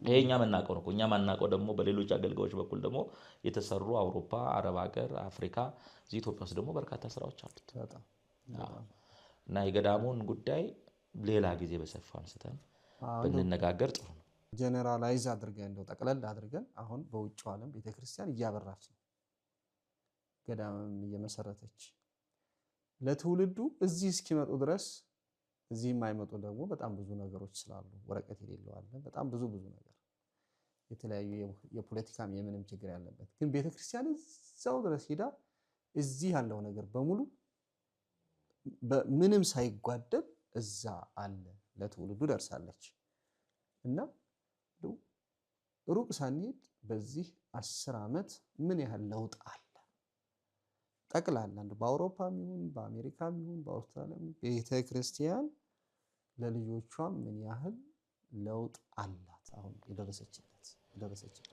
በዚህ በ18 ዓመቴ ነው አይደለ? በዚህ በ18 ዓመት ውስጥ የቤተክርስቲያኒቱ ፍጥነት ስፋት በቃል የሚነገር አይደለም። በአንድ ዓመት ውስጥ 4-5 አብያተ ክርስቲያናት ይተከላሉ። ለምሳሌ አሁን እኔ ባለሁበት እኔ ዋሽንግተን ዲሲና አካባቢው ሀገረ ስብከት የህዝብ ግንኙነትና ሚዲያ ክፍል ኃላፊ ነኝ። ስለዚህ ከሀገረ ስብከቱ የሥራ አመራሮች መካከል አንዱ ነኝ። በአቡነ ፋኑኤል ነው የሚመራው ዋሽንግተን ዲሲ፣ ሜሪላንድ፣ ቨርጂኒያ እና ዴላዌር የሚባሉ እነዚህ ስቴቶች በአቡነ ፋኑኤል ነው የሚመሩት። በዚህ በ18 ዓመት ውስጥ እጅግ በርካታ አብያተ ክርስቲያናት ተቋቁመዋል እና አሁን ስንት እንደደረሰ ታውቃለህ? ዲሲ፣ ሜሪላንድ፣ ቨርጂኒያ እና ዴላዌር እስካሁን አልተተከለም። ብዙ ጥቂት ኢትዮጵያውያን ናቸው ያሉት። ያው ወደፊት መተከሉ አይቀርም። አሁን ወደ 50 አብያተ ክርስቲያናት ደርሷል። አብዛኛዎቹ አብያተ ክርስቲያናት ደግሞ ራሳቸውን እየቻሉ ነው። ምንድነው ራሳቸውን እየቻሉ? ቅድም እንዳልኩት በኪራይ ቤት አይደሉም። እየገዙ የሚገዙት ደግሞ በጣም ሂውጅ የሆነ ትልልቅ ነው። ለምሳሌ አሁን ከሚቀጥለው አሁን ከነገ ቅዳሜ ጀምሮ በሜሪላንድ የሆተ ምስራቅ ኪዳነ ምሕረት መምህር ብርሃኑ ጎበና መላካሪያን ብርሃኑ ጎበና የሚያስተዳድሩት ቤተክርስቲያን በ12 ነው በ13 ሚሊዮን ብር የተገዛ ትልቅ ቤተክርስቲያን ዶላር ማለት ነው። ዶላር ካልተሳሳትኩ እስከ 14 ሚሊዮን ብር ይፈጃልና በጣም የተገዛ ትልቅ የገበያ ማዕከል ነው። ማርኬት የሚባል የቤተክርስቲያን ቅርጽ ያለው ትልቅ ቦታ ነው የተገዛው። ለብዙ ሰዎች መገልገያ ለህፃናት ማስተማሪያ የሚሆን ቦታ ተገዝቷልና ያንን ቦታ እንደውም አሁን ለአገልግሎት ለማብቃት የገቢ ማሰባሰቢያ ይደረጋል። ምናልባት ይሄንን መልእክት የምትሰሙ በዲሲ በሜሪላንድ በመላው ዓለም ያላችሁ ያንን ቤተክርስቲያን እንድትደግፉ በዚሁ መልእክቴን አስተላልፋለሁና ምን ለማለት ነው ቤተክርስቲያኒቱ በጣም ሰፍታለች። ገዳማቱ እየተተከሉ ነው። አብያተ ክርስቲያናት እየሰፉ ነው። አሜሪካን ሀገር የሚወለዱት ልጆች ሴቶቹ ወደ ዝማሬው ወንዶቹ ወደ ክህነት እየመጡ ነው። አሁን እግዚአብሔር ይመስገን 4 ልጆች ወልጃለሁ። 2 ወንዶች 2 ሴቶች። 2 ወንዶች ዲያቆናት ሆነዋል። አሜሪካ ተወልደው አድገው ዲያቆናት ሆነው ራሳቸውን ችለው እየቀደሱ ነው ያሉት እና ይሄ የሚያሳየው ምንድነው አብያተ ክርስቲያናቱ በመስፋታቸው ምክንያት እዛ ያለው ትውልድ ቤተክርስቲያኑን እየተረከበ ነው። አሁን እኛ የህዝብና የአሕዛብ አገልጋይ የሚባሉ አሉ አይደል? በሐዋርያት ዘንድ ጴጥሮስ የህዝብ አገልጋይ ነው፣ ጳውሎስ የአሕዛብ አገልጋይ ነው። ልክ እንደዛው እኛ ሄደን የኛኑ ህዝብ ነው በእኛው ቋንቋ እያገለገልን ያለ ነው። ከኛ የተወለዱት ልጆች ደግሞ በእንግሊዘኛ ራሳቸውን ችለው እየቀደሱ እየሰበኩ ሌላውን ደግሞ ወደ ቤተክርስቲያኒቱ እያፈለሱ እያመጡ ነውና ልክ መምህር ዘላለምም ይሁን እንደሱ ወደ መላው ዓለም እግዚአብሔር የበተናቸው ወደ መላው ዓለም የላካቸው ትልልቅ ሊቃውንት መምህራን፣ ካህናት፣ ዲያቆናት ሄደው ቤተክርስቲያኒቱን በመላው ዓለም እያሰፉ ነው ያሉት እና እዚህ ጋር እንደው አያይዘው እንደው ለኛው ብቻ ነው ማለት ለሀበሻው ብቻ ነው ለሌላውም እንደው ለሌሎቹ ለነጮቹ ለሌሎቹ ዜጎች ደርሰናል ተርፈናል በሚጠበቀው ልክ አይደለም። ግን አሁን እኮ ገለጽኩልህ እኛ ሄደን አገልግሎት ስሰጥ አሁን እኔ ሄጄ አገልግሎት ስሰጥ የቋንቋውም የባህሉም የምኑም ችግር ስላለ ለሌላው ዜጋ መሆን አገልጋይ አይደለሁም። እኔ የቋንቋ ጥረት ስላለብኝ ማለት ነው። ግን እዛ ሄጄ የነበረውን ህዝብ እያገለገልኩኝ ያ ህዝብ ደግሞ እዛ ሀገር ላይ ምን ይሆነ እየወለደ ነገርኩ። እኔ ሄጄ በ18 ዓመት 4 ልጅ ወልጃለሁ። ልክ በእያንዳንዱ ቤት ስትሄድ ተወልደዋል። እነዛ የተወለዱት ልጆች የሀገሩ ዜጎች ናቸው። በሀገሩ ትምህርት ቤት ነው የሚማሩት። ቋንቋው አላቸው። እዚህ ጋር እኛ ግዕዙንና አማርኛውን እናስተምራቸዋለን ወይም ደግሞ ግዕዙንና የቤተሰቦቻቸውን ቋንቋ እናስተምራለን። ቤተክርስቲያኗን ደግሞ ለሌላው ማህበረሰብ በቋንቋቸው ምን እያደረጉ እያስተማሩ አሁን ነገርኩ እኮ አሁን የኔ ልጆች ለድቁና ደርሰዋል። ደግሞ ስብከት እያስጠናዋቸው ነው። ነገ ከኔ በአማርኛ በግዕዝ የተማሩትን ትምህርት ወደ እንግሊዘኛ ቀይረው አድርገው ዓለምን በቃ ይሸፍኑታል ማለት ነው። ግን አሁንም በእንግሊዘኛ የሚያስተምሩ እዛው ተወልደው ያደጉ ዲያቆናት የእንግሊዘኛ ቤተክርስቲያን ተቋቁሞ ዝማሬውን ወደ እንግሊዘኛ እየቀየሩት አገልግሎቱን በእንግሊዘኛ አድርገው አሁን ብዙዎችን ግን መሰረቱ ተጀምሯል። በሰፋችው ልክ ለሌላው ማህበረሰብ ደርሳለች ብዬ አላምንም። ምናልባት ጃማይካዎች ላይ ሳውዝ አፍሪካ ያሉት ጥቁሮች ጋር ካልሆነ በስተቀር ነጩ ጋር አለ የሚመለሱ የሚጠመቁ ብዙዎች አሉ። አሁን አርሴማ ብትመጣ ብዙ ነጮች አሉ እየተጠመቁ እንደውም ከኛው ሰው እያገቡ እየቆረቡ አሉ። በሚጠበቀው ልክ አይደለም ግን ልጆቻችን እየደረሱ ስለሆነ እነሱ ደግሞ ሌላውን ነገር እንደሚያመጡ ያው ፍሬያቸውን እያየን ነው። አገልግሎቱ ሰፍቷል። ከዚህ ጋር እንደው ምናልባት አንተም ብዙ ጊዜ ውጭ ላለችው ቤተክርስቲያን ትልቅ አስተዋጽኦ እያደረክ ነው። በቋንቋ የነሽ ሚዲያ የገቢ ማሰባሰቢያ ውጭ ዲጂታል ሆኖ አሁን ደግሞ አንድ አድርጎናል። አንድ ሆኗል። ውጭ ላሉ አብያተ ክርስቲያናት ብዙ ጊዜ ሶሻል ሚዲያ ላይ አለው የገቢ ማሰባሰቢያ ታደርጋለህ። ብርሃናውንም ምኑንም እያጻፍክ ትልካለህ። በዚያው አጋጣሚ ወደፊት እኔም የቤት ስራ ሰጥሃለሁ እና ይሄን ታደርጋለህና በተለይ አፍሪካ ላይ ያለው ኢትዮጵያ ላይ ያለው ሰው ውጭ ሀገር ላለችው አብያተ ክርስቲያናት ልመና ሲለመን እንደው ቅብጠት አድርገው የሚረዱ ሰዎች ኮሜንት ላይ ምናምን አነባለሁና እንደው እኔን ልጠይቀኝ ነው የጠራኸኝ። እኔ በዚሁ አጋጣሚ አንተን ልጠይቀህ ከሀገርም ወጥተህ ኢየሩሳሌምም ለሕክምናም የተለያየ ቦታ አሁን ደግሞ ጉዞ እያዘጋጃችሁ ትሄዳላችሁ መሰለኝ። ወደ ኢየሩሳሌም ወደ ግብጽ ጀምረናል። ወደዛ አካባቢ ትሄዳለህና እንደው ይሄንን የሰዎች አመለካከት አንተ እንዴት ትረዳዋለህ? አንተም በዚህ ዙሪያ የምጠይቀኝ ነገር ካለ። አሜሪካ ያለ ሰው ይደውልና ምን ብሎ ነው መልእክት የሚያስተላልፈው? በጸሎት አስቡኝ፣ በጸሎታችሁ አስቡኝ ይላሉ። እዚህ ያለ ሰው ደግሞ አሜሪካ ከደወለና አሜሪካ ካለው ሰው ጋር በገንዘባችሁ እርዱን፣ በጸሎታችሁ አስቡኝ ይላል። ምናልባት ለእርሶ እኮ ሊደውል ይችላል፣ በጸሎት ግን አይልም። ተቸግሬያለሁ እርዳኝ። ይሄንን በምን አድርገን ነው የምናስታርቀው? በጣም የተረዱ ሰዎች አሉ። እንዲያውም የነገሩኝ አለ ቅድስት አርሴማ ላይ እዚህ ያሉ ሰዎች ምን ያህል እንትን እንዳደረጉና ይህንን እሳቤ እንዴት ነው መቀየር የምንችለው? መጀመሪያ የእንትኑን ነገር ልባቸው ውስጥ የሚገባው አሁን ይህንን የሚሰሙ አሁንም ቢሆን አገር ውስጥ የሚሰሙ ሰዎች ይኖራሉ። አብዛኛው ውጭ ያለው ሰው ነው የሚሰማው ይህንን ሚዲያ። ግን አገር ውስጥ ያለው ሰው ደግሞ የሚሰማበት ሁኔታ ቢፈጠር ጥሩ ነው። የመጀመሪያው ጥያቄ እኔ ከሀገር የወጡ ምዕመናን እንዴ እናትም አባትም እህትም ወንድምም ብዙ ኢትዮጵያውያን ከመላው ኢትዮጵያ ኤርትራውያን ከኤርትራ ወጥተው ፈልሰዋል። አሁን አሜሪካ ብትሄድ ዋሽንግተን ዲሲ ብትመጣ 3-4 ሰዎች መንገድ ላይ ሲያልፉ ብታይ ከአራቱ ሰው 2 ሰው ኢትዮጵያዊ ነው ወይም ኤርትራዊ ነው የምታገኘው። የዚህን ያህል በስተናል ማለት ነው። ሲልቨር ስፕሪንግ የሚባል ቦታ አለ ሜሪላንድ ስትሄድ የቆሻሻ መጣያው ነገር ላይ በአማርኛ ነው የተጻፈው። ይሄ ቆሻሻ መጣያው እንግሊዘኛ ብቻ አይደለም። እና ሄደ መንግስት እኮ ነው ያደረገው። ባስ ላይ በአማርኛ ማስታወቂያዎች ታያል። ይሄ የሚያሳየው ምንድነው? ሄደን ሌላውን ዓለም ምን ብለናል? ወረነዋል። ከሀገር ውጭ ነው ያለነው። እነዛ ከሀገር የወጡ አረብም ይሁን አፍሪካም ይሁን አውሮፓም አውስትራሊያም የትም ይሁን ከሀገር የወጣው የኛ ወገን እግዚአብሔርን የሚያመልክበት ቦታ ያስፈልገዋል አያስፈልገውም? እዛ ያለው ወገኔ ሃይማኖት ያስፈልገዋል፣ ቤተክርስቲያን ያስፈልገዋል፣ አምልኮ ያስፈልገዋል አያስፈልገውም የሚለውን እዚህ ላለው ማህበረሰብ ጥያቄ ማቅረብ፣ እንዲህ አይነት አመለካከት ላላቸው ይህን ጥያቄ ማቅረብ ያስፈልጋል። ቅድም ብለኸኛል። እዛ ያሉት በጸሎት አስቡን ይላሉ። እዚህ ያሉት ደግሞ እዛ ያሉትን ዞሮ ዞሮ በምን እንበለው ቋንቋም በገንዘብ አስቡን፣ በጸሎት ሳይሆን በገንዘብ አስቡን ይላሉ። እዛ ያለው አካል ሰርቶ ለማግኘት የህሊና ሰላም አያስፈልገውም? እዚህ ያለ ቤተሰቡን በገንዘብ እዚህ ያለውን ገዳማት አድባራት ለመደገፍ ህሊናው ማረፍ መረጋጋት አይደል ሰላም መሆን ጤንነት ያስፈልገዋል። በጣም በርካታ ሰዎች ስትረስ ውስጥ ነው የሚኖሩት። ስትረስ ያለበት የአእምሮ ጭንቀት ያለበት ሰው ወደ ህክምና ቢሄድ መድኃኒት ነው የሚሰጡት ወይ መርፌ ነው የሚወጉት።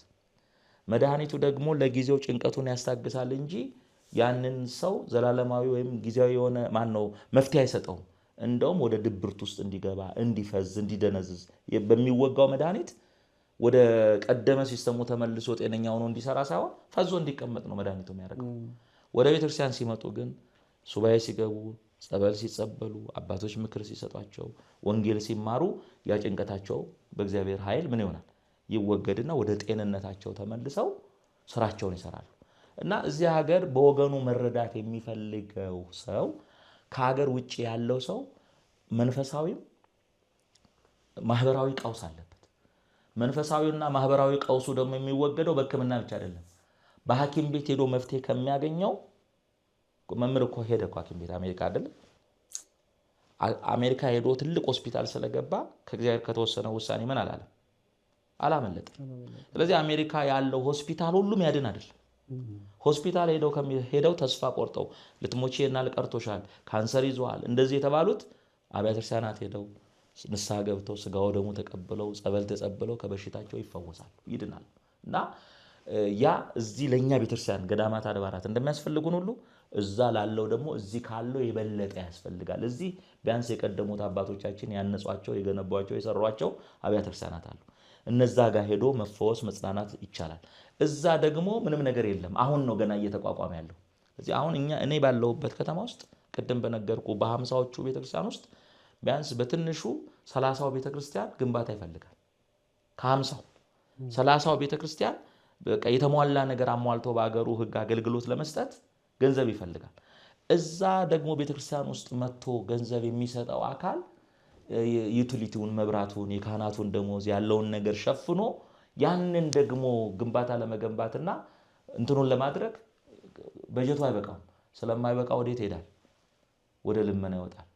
እናንተን ለምኑ የሚለው የእናንተ ሚዲያ ቋንቋ አይነሽ የሚሆን የትኛውም አሁን በቤተክርስቲያን ዙሪያ የሚሰሩት ሚዲያዎች ሁሉ ዓለም አቀፍ ምንድናቸው ተደራሾች ናቸው እዛ ጋር ያለው የቅድስት አርሴማ ፌስ ችግሩን ለመግለጥ ከሚደርሰው መድረስ ይልቅ ቋንቋ አይነሽ የሚደርሰው ስለሚበልጥ ደውለን ቋንቋ አይነሽ እንዲህ አይነት ጉዳይ ስላለብን የመላው ዓለም ህዝብ ችግራችንን አይቶ እንዲረዳን ነውና ከአሜሪካ ላፕቶፕ ከአሜሪካን ስልክ አይደል ከአውሮፓ ከውጭ ሀገር እዚህ ለሚያስፈልገን ነገር ቁሳዊ ነገር አስፈልጎን አምጡልን እንደምንል ሁሉ እዛ ያለችው ቤተክርስቲያን እዛ ያለው ምዕመናን ደግሞ ከዚህ የሚፈልገው ነገር አለ እኔ አሁን እንደ ምሳሌ አድርጌ ማነሳው የቅድስት አርሴማን ገዳም ስናቋቋም እግዚአብሔር ረድቶን ፈቅዶልን ስናቋቋም ከሚያቋቁሙት ኮሚቴ መካከል ወለተ ሚካኤል ወለባ የምትባል እህታለች ከመጀመሪያው ጀምሮ እስካሁን ትልቅ ስራ ነው መስራው ለገዳሙና የሷ ወላጆች ይመጣሉ ለረፍት ቫኬሽን ወደዛ ሀገር ይመጣሉና መተው ሷ መስራውን እኛ ምን ሰራውን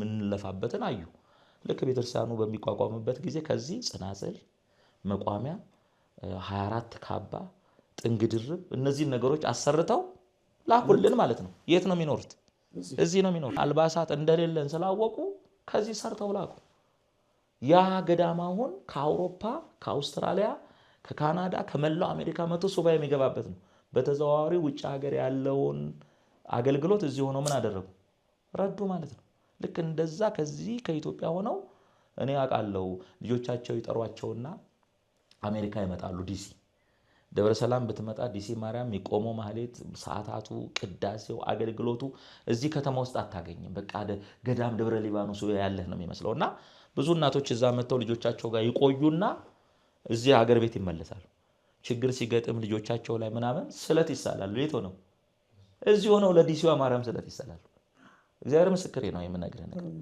እንግዲህ እዚህ እኮ ስንት ገዳማት አለባራት አሉ እንደው ያ ያጥብሽ የሰው ስለት የምሰሚ የዲሲዋ ማርያም ብለው ከዚህ ተስለው ስለታቸውን ዲሲ የሚያስገቡ ሰዎች አሉ ለዚህ ቤተክርስቲያንን እንደዛች እንደ እንቁራሪቷ እንዳናስፈ እዚህ ኩሬ ውስጥ የምትኖር እንቁራሪት አለች አሉ ኩሬ ውስጥ ነው የምትኖረው ክብ ነው ኩሬው ቀና ስትል ሰማዩን ታይዋለች ሰማዩ የምታያት በኩሬው የአፍ ልክ ነው ስለዚህ እዛ የምትኖርበት እሷ ከምትኖርበት ከምትንቀሳቀስበት ስፔስ ውጪ ሌላ ስፔስ ያለ አይመስላትም ብትወጣ ግን ከኩሬው ምን አለ ሰፊ ነው አለ ማለት ስለዚህ እኛ ልክ እንደምንኖርበት መንደር እንደምንኖርበት ሁኔታ ነው ቤተክርስቲያንን ምንለካት በእኛ የውቀት ልክ ነው ቤተክርስቲያን እኮ ከምትጠራበት መጠሪያ አንዱ ዓለም አቀፋዊት ናት ኩላዊት ናት አይደል ምድራዊ ብቻ አይደል መንፈሳዊት ናት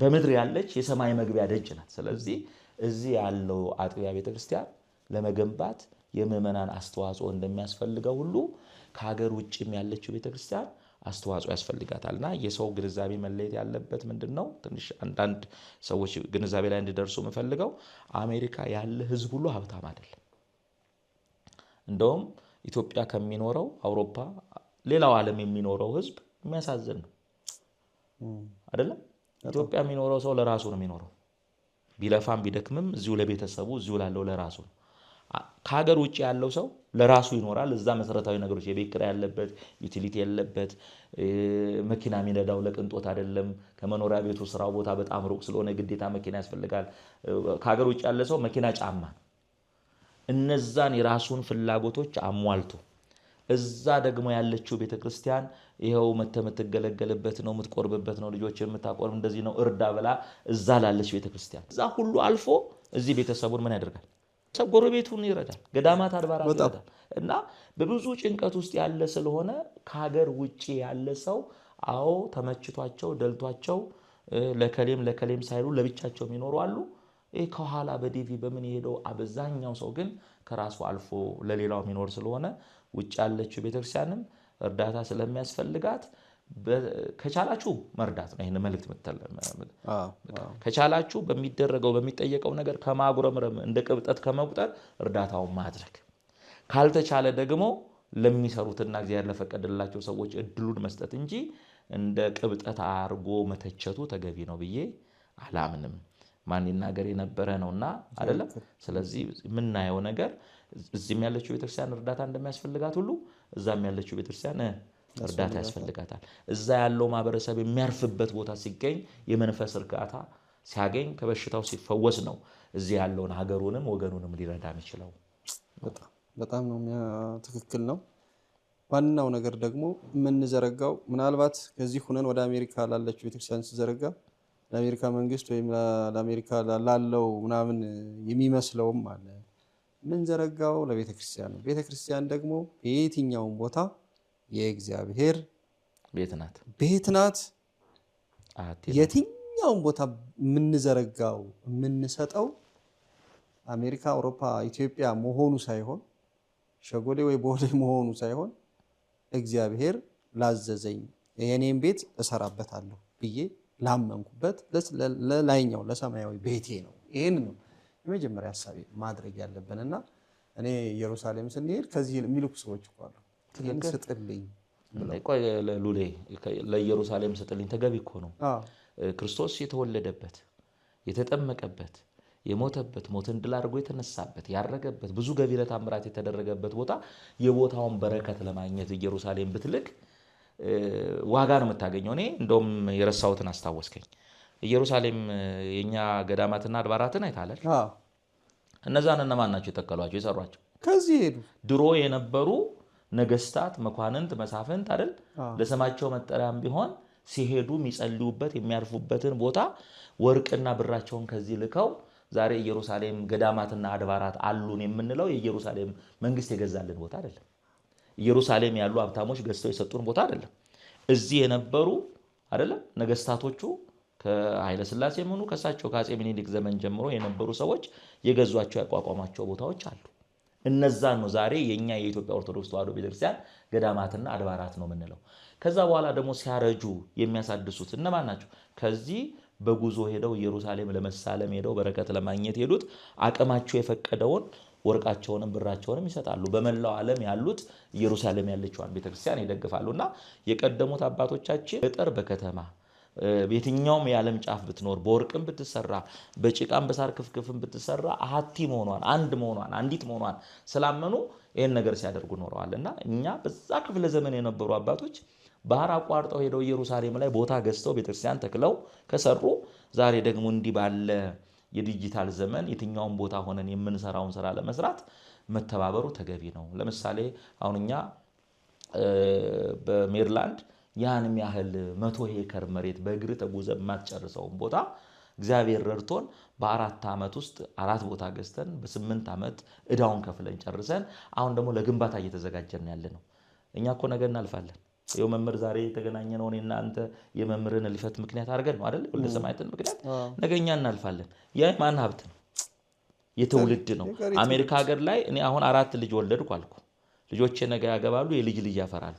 ስለዚህ የቀደሙት አባቶቻችን መጥተው ይሄው ሃይማኖታችንን አስፋፍተው አብያተ ክርስቲያናት ተክለው አይደለም ይሄን አርገው ሄዱ ብለው ይሄዳሉ። ነገ እዛም ወደዚህ የማይመጣ እዛው ተወልዶ ምድሪቱን ወርሶ የሚኖር ወገን አለ። ለዛ ወገናችን ለልጅ ልጆቻችን ታሪክ ጥለን ማለፍ አለበት። የቀደሙት አባቶች ለኛ ጥለውልን አለፉ። ትውልድ ይሄዳል፣ ትውልድ ይመጣል ተብሎ ነው የተጻፈው። ስለዚህ የቀደመው ትውልድ እዚህ ምድር ላይ ይሄን ከሰራ እግዚአብሔር ባሰማራን ምድር ላይ ደግሞ ሰርተን ልናልፍ ነው የሚገባውና እኔ የምለው ከመንቀፍ ይልቅ እንዲህ አይነት ነገሮችን መደገፍ ተገቢ ነው። እንደቀደሙት አባቶቻችን አስፍተን እኔ ነው ማለት ነው። ትልቅ መልእክት ነው። እንግዲህ ወደ ማጠቃለያው እንሂድ።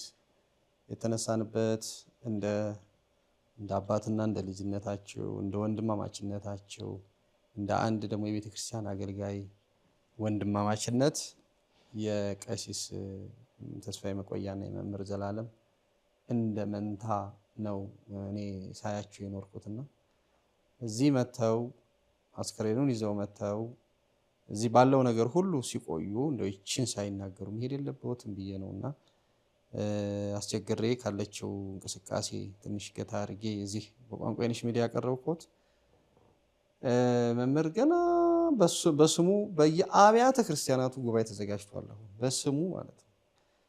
በዚህ በአዲስ አበባ ብቻ አይደለም፣ ከአዲስ አበባ ውጭም በመላ ኢትዮጵያ እንዲሁም በመላው ዓለም ገና ወደፊት የሱ ትምህርት ይቀጥላል። አሁን ምንም የቆመ ነገር የለምና ቤቱ ላይ እንኳን ሳይቋረጥ 12 ቀን ድንኳኑ ሳይታጠፍ ሞንታርቦ ሳይወርድ 12 ቀን 12ቱም ስብከቶች የሚገርመው ነገር ምንም ያለ መመሳሰል ርዕሳቸውም ሐሳባቸውም ያለመመሳሰል በሚገርም ሁኔታ የነበረ መርሃ ግብር ይሄ መቼም በማንም ላይ ያላየነውና ማናየው ነውና እንግዲህ ወደፊት ምን ይምሰልና ምን እናድርግ የሚሉትን ነገሮች ማጠቃለያ እናድርጋቸው እስኪ በመምህር። እሺ ወደ ማጠቃለያው ከመሄዴ በፊት ያው በዚህ ስራ ላይ አንዳችን የምናመሰግን አንዳችን የምንመሰጋገንበት አይደለም። ግን እንደው እኔ ምስጋናም ማቅረብ የምፈልገው አካል አለ። በመምህር ህልፈት ምክንያት አሁን ልክ አንተም ሉሌም እንዳልከው ምን ያህል ቤተክርስቲያኗን እንዳገለገለ ምን ያህል በካህናትና በአገልጋዮች በምእመናን ልብ መምህር እንደኖረ መታቀው ያው አሁን እኔ ከመጣው እቤት ያለውን አገልግሎት መምህራን እየተመደቡ ይመጣሉ። እነሱ በሌሉበት ሰዓትም ፕሮግራም በመምራትም ቤተሰቡን ወንጌል እየሰበኩ በማጽናናት እቤት ባለው አገልግሎት እየተሳተፍኩ ነው። አሁን ከመጣው በኋላ በቀን 2-3 አገልግሎት እየሰጠው ነው። በሱ ምክንያት በየቦታው እየተጠራው ማለት ነው። በሱ ምክንያት በየቦታው እየተጠራው አሁን የፊታችን እሁድ ገርጂ ማርያም ጧት አገልግሎት አለ። እንደገና ደግሞ የዲዲያ ማህበር ለረጅም ዓመት እሱ ያገለገለበት እስጢፋኖስ ደግሞ እሱ ያቋቋመው ማህበር ነው። ከሰዓት 5 ሰዓት ላይ እሱ ጋር አገልግሎት አለ።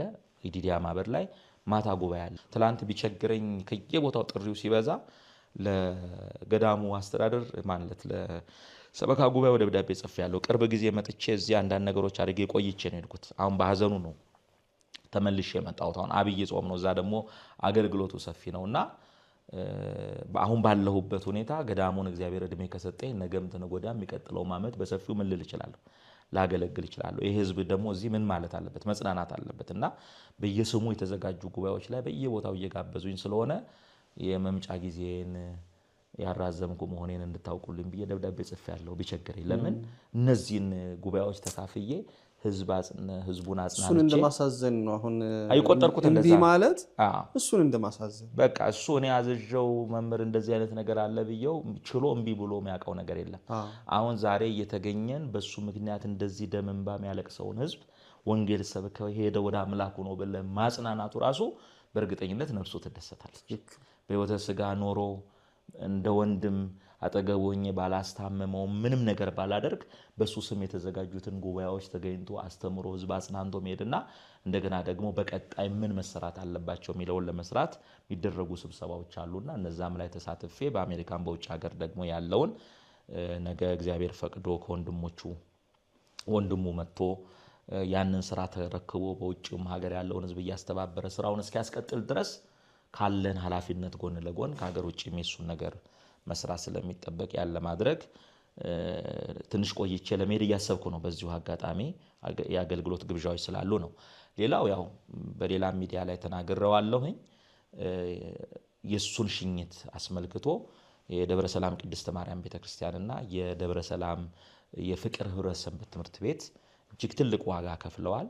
በመላው አሜሪካ ያሉ ካህናት ትኬት ቆርጠው ወዳጆቹ ምእመናን ትኬት ቆርጠው ካናዳ ያሉት እነ መምህር ኃይለ ጊዮርጊስ ሁሉ ሳይቀሩ ትኬት ቆርጠው መተው ከፍተኛ ሽኝት ነው የተደረገው። እዛ ያሉትን ያው መንፈሳዊ ግዴታ ቢኖርባቸው በዛ መልኩ ወንድማችንን እንዲያከብረው ስለላኩ እኔ ለነሱም ትልቅ ምስጋና ማቅረብ ፈልጋለሁ። ቀጥሎ ደግሞ የኢትዮጵያ አየር መንገድ ከዛ ከዳላስ ኤርፖርት ጀምሮ ቦሌ መድኃኔዓለም እስከምንደርስ ድረስ ያደረገልን እንክብካቤ በእውነት ድሮም እንኮራበት ትልቁ መኩሪያችን ነው ኢትዮጵያ አየር መንገድ። አሁን ደግሞ በዚህ መልኩ የተደረገልንን ነገር በጣም ነው ትልቅ ምስጋና እኔ ማመስገን የምፈልገው። ቀጥሎ እዚህ ነበረው ኮሚቴ ከጠቅላይ ቤተ ክህነት ከአዲስ አበባ ሀገረ ስብከት ጀምሮ አድባራት አስተዳዳሪዎች የሰባኪያን ህብረት የዘማሪያን ህብረት የነበረውን ነገር ስታይ ያው ተናግረዋለሁ ከዚህ በፊትም በቅዱስ እስጢፋኖስ ሞት ክርስቲያኖች ተበትነው ክርስትናን በዓለም ሲያስፋፉ በመምህር ሞት ደግሞ በዓለም የተበተኑት አንድ ላይ ተሰብስበው በአንድ አይነት መንፈስ በዚህ ሁኔታ ወንድማችንን ከፍ ባለ ክብር መምህር ዘላለም አይደለም የከበረው የኢትዮጵያ ኦርቶዶክስ ተዋሕዶ ቤተክርስቲያን ናት የከበረችውና ትልቅ ነገር ነው የተደረገው። ትልቁ ነገር ግን ስሜታዊ ሆነን ስለሱ መመስከሩ መናገሩ ምኑ ጥሩ ነው ተገቢ ነው። ስሜታዊ ሆነን ማለፍ ብቻ ሳይሆን ከሱ ህይወት ተምረን እኛም እንደሱ እሱ ቤተክርስቲያንን አክብሯታል አስከብሯታል ወንጌልን አክብሯል ወንጌልን አስከብሮ ነው ያለፈው እና እኛም እንደሱ ቤተክርስቲያንንና ወንጌልን አስከብረን በጣም ከመምህር መወድለት ዘመን ሲመጣ ከዘመን ጋር የሚገለባበት ሰው አልነበረም። በየትኛውም ዘመን አቋሙ አንድና አንድ ነው፣ ወንጌል መስበክ፣ እውነትን መመስከር ነው። ብዙ እኮ አገልጋዮች ከዘመኑ ጋር አብረን ተመሳስለን ለመኖር የተሰጠንን ክብር ጥለን ዘመኑን መስለን ለማለፍ የጣርን ሰዎች አለን። እሱ ግን ስለሚገደሉትም ስለሚታረዱትም ስለሚፈናቀሉትም መከራ ስለሚደርስባቸው እውነት ተናግሮ እውነት መስክሮ ያለፈ ሰው ነውና እኛም በመምህር ሕይወት እያንዳንዳችን እኔም ሌሎችም አገልጋዮች ራሳችንን እንድናይ ይፈልጋለሁ። እንደው ዝም ብለን ህልፈቱ እንዲነበር አገልግሎቱ እንዲነበር ከማለት ከሱ ሕይወት የምንማራቸው ነገሮች። ሌላው መምህር ቁሳዊ ነገር የሚያጓጓው ሰው አልነበረም። ምናልባት እዛ ቤት በነበረው ምስክርነት ላይ ተናግሬያለሁ። እቃውን የሱን እቃ ይዤ ሻንጣዎቹን ይዤ መጣሁ። ሻንጣ ሳስተካክል የዛሬ 10 ዓመት ይለብስ የነበረውን የዛሬ 10 ዓመት ያደርግ የነበረውን ሹራብ ጂንስ ነው እኔ ሻንጣ ውስጥ ያገኘው። አውሮፓም ይዞር አሜሪካም ይዞር ለብዙ ሰዎች የሚረዳ ሰው እንደኛ በተለያየ ልብስ ማማር አቅቶት አይደለም። ዓለም ውስጥ ኖሮ ቁሳዊ ነገር ሳያጓጓው በቃ ሌላ ቤት ተሰርቶልኛል ብሎ በምድር ተቀምጦ ሰማያዊ ቤቱን ሲሰራ ያለፈ ነውና እኔ ራሴንም ይሄን መልእክት የምትከታተሉ በተለይ ደግሞ ዓለምን ንቆ ሰው በመንኩስና ዓለም ውስጥ ኖሮ እኮ ዛሬ ለቁሳዊ ነገር እኮ የሚሽቀዳደሙ ሰዎች አሉ። ከሌህም ቤት ሰርቷል ከሱ የበለጠ ቤት ልስራ ከሌኛውን ብራንድ መኪና ገዝቷል ብለው በመንኩስና ሕይወት ውስጥ ኖረው በመንፈሳዊ ዓለም ውስጥ ኖረው ይሄ የሚያጓጓቸው ሰዎች በበዙበት ዓለም እያለው ዓለምን ንቆ ያለፈ ሰው ነውና ከሱ ሕይወት ብዙ ልንማር ይገባናል። እግዚአብሔር በሕይወቱ ብቻ ሳይሆን በሞቱ አስተምሮናል። በሌላ ቋንቋ ምን ማለት ነው? ይሄ የምትጓጉለት ቁሳዊ ነገር የምትጓጉለት ጊዜያዊው ዓለም ሀብት ለማካበት ቤት ለመስራት ይሄን ለማድረግ የምትለፉለትን ዓለም ልክ እንደ መምህር አንድ ቀን እንደዚህ በልጅነት እድሜ በድንገት ተጠርታችሁ ልትሄዱ ትችላላችሁ ብሎ የሱን ሕይወት መማሪያ አድርጎ አስተምሮናል። እሱ ለዓለም አልጓጓም። ለዛ ነበር የተዘጋጀው። በቃ ይበቃልና ወደምትናፍቀውና እረፍ ተብሎ ነው ያረፈው። እኛ እንግዲህ በምድርም ሳናርፍ በሰማይም ሳናርፍ ተቅበዝብዘን እንዳንቀር በጎ ሰርተን እንድናልፍ ይርዳን ነው ማለት ነው። የወንድማችንን የወልደ ሰማያትን ነፍስ በገነት በመንግስተ ሰማያት ያሳርፍልን። በሱ ጉዳይ በገንዘባቸው በእውቀታቸው በጊዜያቸው የለፉትን ሁሉ እግዚአብሔር ይጠብቅልን።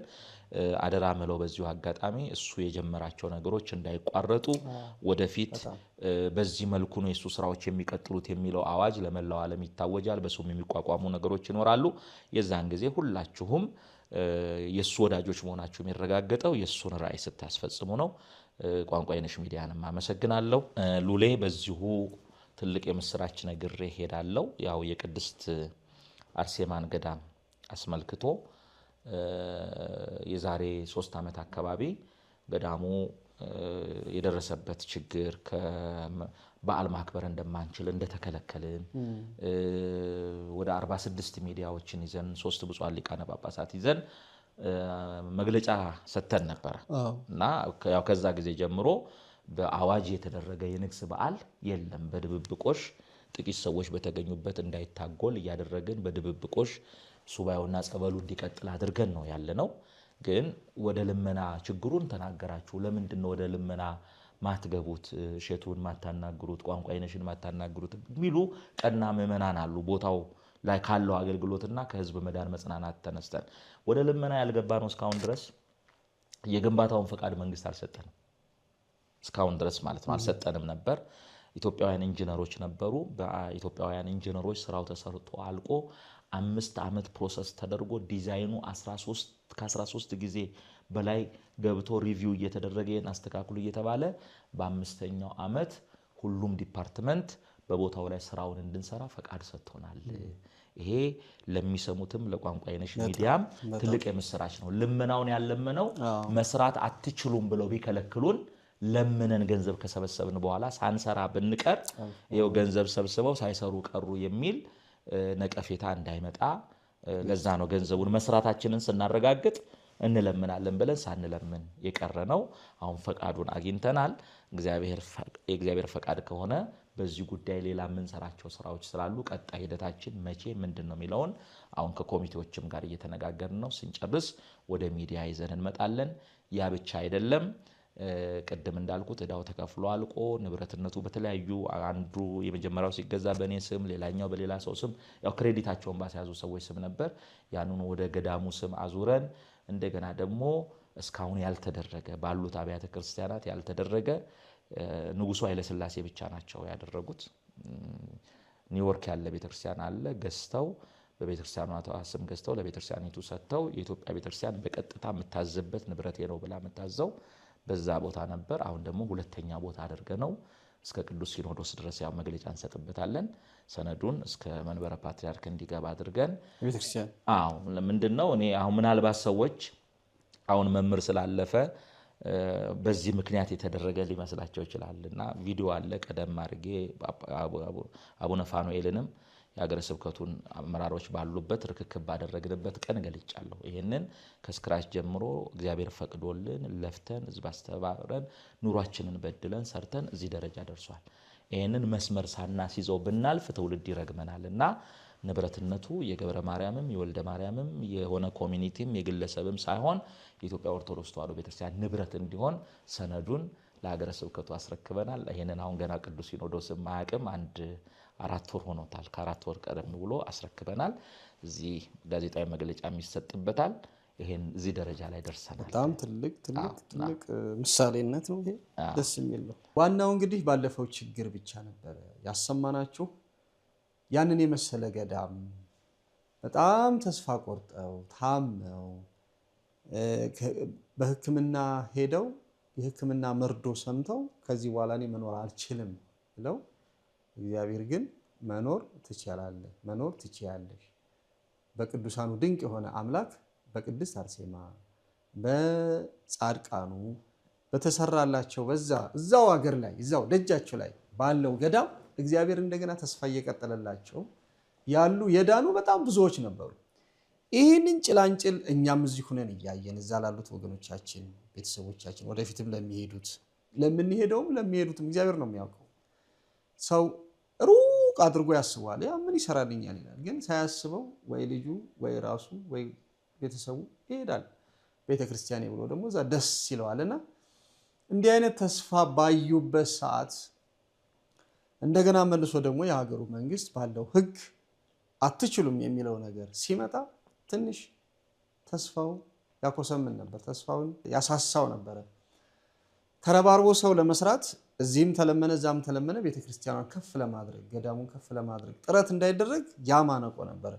ያ መነሳቱ አሁን በጣም ትልቅ ደስታ ነው። እግዚአብሔር ይመስገን። እኛም እዚህ ስናወራ ይሄ ዞን ነበር በጣም ወደ ልመናም ወደ ማስተባበር ያሌር ነው እንዳንሄድ ያደረገን ይሄ ነበር። ቢከለከል የሰበሰብነው ገንዘብ አንደኛ የኛን ስም ያጎድፋል፣ ሁለተኛ ከኛ በኋላ የሚመጣ ሰው ልስራ ብሎ ቢመጣ እንደ ያኔ የምነከሌን ስራ ብለው ሰብስበው ሳይሰሩ ቀሩ የሚል ነቀፌታ ይመጣል። ለዛ ነው ወደ ልመና ለሌሎችም አብያተ ክርስቲያናት እንቅፋት ይሆንብን ነበር እንዳይሆን አለመነ። ስለዚህ አሁን ይሄ መነሳቱ ትልቅ የምስራች ነው። ከዚህ በኋላ በአንድነት ቆመን ከፍ እናደርጋታለን ቦታዋን። እግዚአብሔርም ከፍ ያደርገናል። አሜን። ለምድራችን ሰላሙን ፈውስን ይሰጠናል። አሜን። ይሄንን ነው የምለው። እንኳን ደስ ያሎት። አሜን።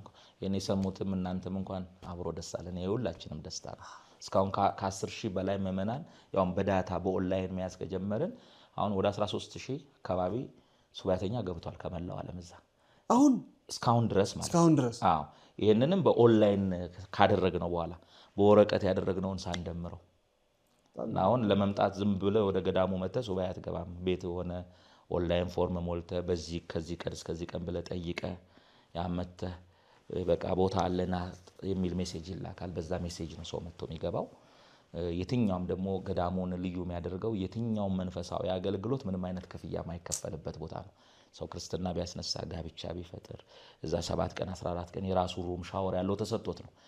የትኛውንም አገልግሎት ቢገለገል የአገልግሎት ክፍያ የሚባል ነገር በገዳሙ የለም። ለምን ስራ አተው ባዶ እጃቸውን ሆነው እስቲ እዛ ሄጄ ሱባኤ ገብቼ እግዚአብሔርን ለምኜ ስራ ባገኝ ብሎ የሚመጡ ሰዎች አሉ። ማደራውን እኮ በክፍያ ብታረጉ ቦታውን ይሰራላቸዋል። አይስራልን። ሰዎች መተው ቤታቸው ነው ተገልግለው ይሄዱ።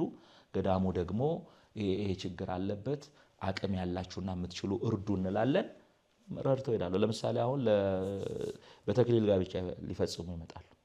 ሁሉን ነገር አሟልተን ምንድነው የምንከፍለው ሲሉ አይገዳሙስ ምንም ክፍያ የለም። እናንተ በረከት ለማግኘት ከፈለጋችሁም ደስ ያላችሁን አርጋችሁ ሄዱ፣ ካልፈለጋችሁም አለማድረግ መብታችሁ ነው እንላችኋለን። ሰጥተው የሚሄዱት ነገር ክፈሉ ብንላቸው ከሚከፍሉት 4-5 እጥፍ ነው ሰጥተው የሚሄዱት። ስለዚህ ቤተክርስቲያን እኔ የትኛውም ቤተክርስቲያን ይሄንን ነገር መልመድ አለባት። የኢትዮጵያ ኦርቶዶክስ ተዋሕዶ ቤተክርስቲያን ለምሳሌ አንዳንድ አጥቢያ ላይ ለክርስትና 100 ብር ነው፣ ለካርድ ለሰርቲፊኬት 100 ብር ብለው ይጠይቃሉ። መጠየቅ አስፈላጊ አይደለም። ይሄ እንደ አራያ ቅድስት አርሴማን ገዳም ብዙ አጥቢያዎች እንደ አራያ ቢወስዱት ደስተኛ ነኝ። ለክርስትና ያስነሱና ለሰርቲፊኬት ተብሎ $100፣ አንዳንድ ቦታ $200፣ አንዳንድ ቦታ $50 የሚጠየቁ አሉ። ምናልባት ክፍያ ለክርስትና ክፍያ ደብረ ሰላም እንደሌለ አውቃለሁ። ዲሲ ማርያም ቅድስት አርሴማ ለሁሉም ሰርቪስ የለም እና ክርስትና ያስነሱ ሰዎች ሰርቲፊኬት እንሰጣቸዋለን። እለቱ ነው እዛው እንሰጣቸው። ፎርም ሞልተው ስለሚመጡ በእለቱ እዛው የምናስገባው ክርስትና ያነሳውን ካህንና የክርስትና ስሙን ብቻ ነው። ሌላውን መረጃ መጀመሪያ ሞልቶ ነው የቢሮ ሰራተኛ። ከዛ ሰርቲፊኬቱን ወዲያው እዛው ከክርስትና በኋላ ሲወጡ ይሰጣቸዋል። ምን ያህል ነው መከፍለው? ምንም ክፍያ የለም።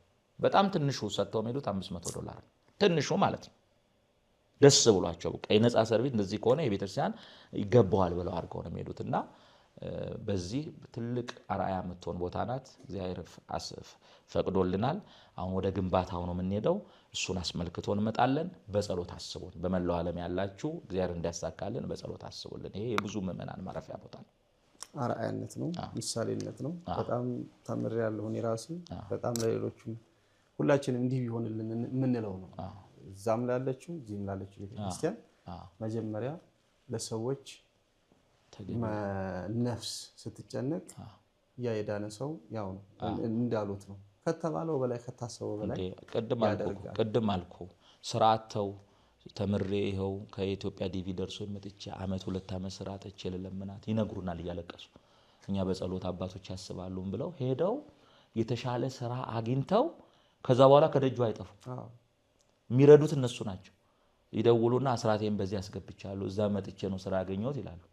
እና የዛን ሰዓት ክፈሉ ካልከፈላችሁ አትገቡም ብንል እንደው ጥሩ ይሆናል። ላይ መለስም ይችላል። ያንንም ቦታ ዞር ብለው ያደረኩት ወደሚለው ነገር ይሄዳል። እና ቦታውም ጸጋው እየበዛለት የሚሄደው ከዚህ የተነሳ ነው። በጣም ደስ ይላል። እንግዲህ ከመላከማዊ መጋቢ ሃይማኖት ቀሲስ ተስፋዬ ጋር በተደጋጋሚ እንዲህ አንዳንድ ነገሮችን ጊዜ የሚያገናኘን ጊዜ አለ። ዛሬ የሁላችንም ልብ ውስጥ ባለው በመምህር ዘላለም በሱ ረፍት ምክንያት ነው። ቅድም የተናገሩት ትልቅ ንግግር አለ። በሱ ረፍት የተበተኑት ሁሉ አንድ የሆኑበት ትልቅ ወንድማችን ነው። ኖሮም እየሰበከን ነበር፣ እያስተማረን ነበር። አሁን ደግሞ በእግዚአብሔር እቅፍም ውስጥ ሆኖ እያስተማረን አንድ አድርጎን ነው ያለው። ወንድማችንን ነፍሱን ይማርልን ያው ይባላልና በረከቱ ይድረሰን። እሱ የሄደበት እንደ ሞት ከተቀናበት የመምህር ዘላለም ሞት ያስቀናልና እጅግ ደስ የሚል ነበረ። ሰርግ የሚመስል ነበረ። ወደፊት ደግሞ በብዙ ነገሮች እንዲሁ ተገናኝተን ለማውራትና ለመወያየት ያብቃል። አሜን። እግዚአብሔር ይስጥልን። ወስብሐት ለእግዚአብሔር ወለወላዲቱ ድንግል ወለመስቀሉ ክቡር አሜን።